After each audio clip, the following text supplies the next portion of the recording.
The air was thick with the scent of motor oil and rain when the sound of roaring engines shattered the silence of the small town.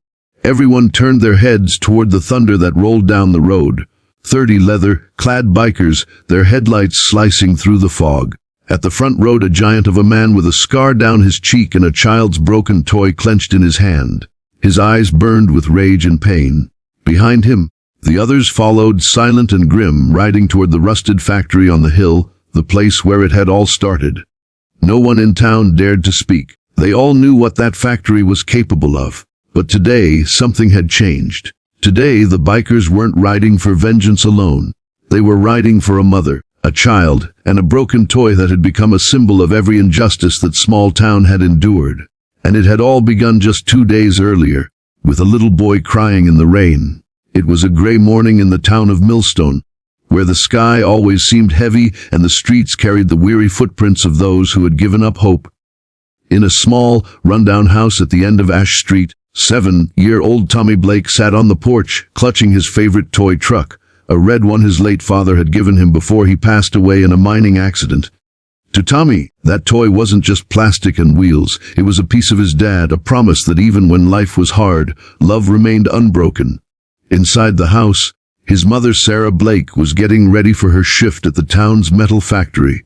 Her hands were cracked from years of work, her eyes tired but kind. Life hadn't been gentle, but she carried herself with quiet strength. She smiled at Tommy. "Stay close, sweetheart, I'll be back before dark." Tommy nodded, hugging her tight before she left for work. He spent his morning playing on the porch, driving the red truck through puddles, lost in his small world. But as the day darkened, a group of older boys from the factory area came down the street. They were sons of the supervisors, spoiled, rough, and used to getting away with anything. "Hey, that's your toy," one sneered, snatching it from Tommy's hands. "Give it back," Tommy cried, his little voice trembling. The boys laughed, tossing it between them like a game until one of them dropped it. The truck shattered on the pavement, pieces scattering in the mud.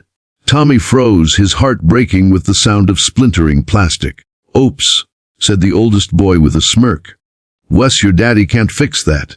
Tears welled in Tommy's eyes as he ran home. But the cruelty didn't stop there. Sarah returned from work to find her son crying on the porch, clutching the broken toy. She went to confront the boys, her anger rising with each step. They were still hanging around the corner, laughing.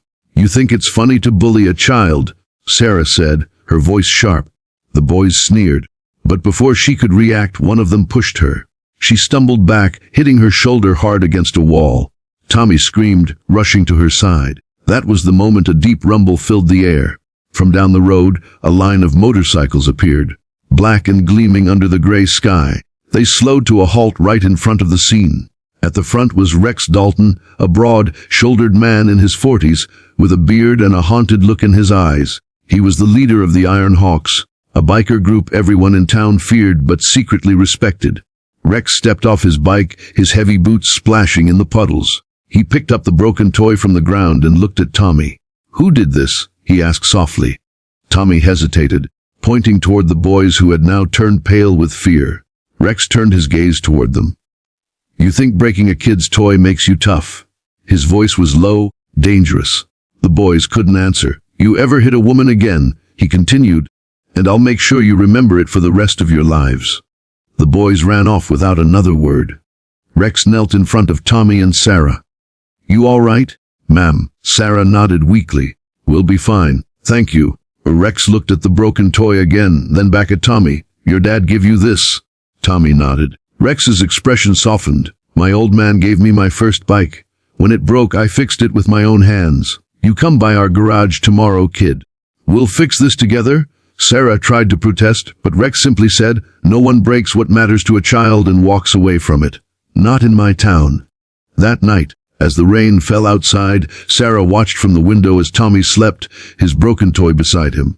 She couldn't explain it, but for the first time in years, she felt like they weren't alone. But she had no idea the storm that was coming, because the next day the factory foreman, George Crane, found out about the incident, and he wasn't a man who liked to be challenged, especially by bikers. The crowd of factory workers began to murmur. For years they'd been underpaid, mistreated, and silenced.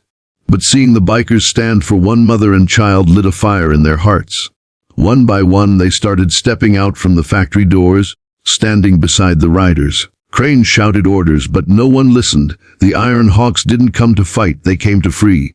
By dawn, the factory gates were open, and the union representatives were already called.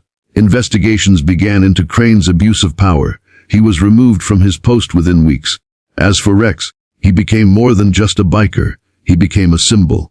Sarah was offered a new position in management, and Tommy's story spread through the town as a legend of hope. One evening, Tommy rode behind Rex on his bike, the wind rushing past, laughter echoing in the air.